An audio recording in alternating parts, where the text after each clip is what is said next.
Zadnje dejanje pred podelitvijo vesen. Koprodukcijski film. Predstavila sta se še dva, Smrklja in Ples z Marijo. Smrklja, kratki igrani film, sneman večinoma na vrhu bloka v Splitu, govori o tem, kako deklica preživlja počitnice pri babici, saj se njena starša ločujeta. Ob tem vstopa v novo fazo življenja, ko se spreminja v najstnico v družbi fanta Zaneta. Sledil je dokumentarni film o Mariji Fuchs. Gre za mentorico plesa, ki uči ljudi plesati pravzaprav brez prave koreografije. Njeni učenci morajo namreč začutiti gibe skozi energijo v telesu. Ni bilo lahko na začetku, ker mislim, Marija Fuchs je ženska in umetnica, ki zelo čuva svoj prostor, svoj osebni prostor.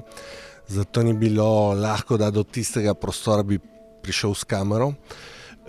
Snemanje je potekalo še kar precej časa, skoraj 3 leta, tako da v teh 3 letih sem tudi svoj osebni odnos z Marijo tudi spremenil, je zrasel in tako, mislim, da tako smo prišli do filma. Film je tudi,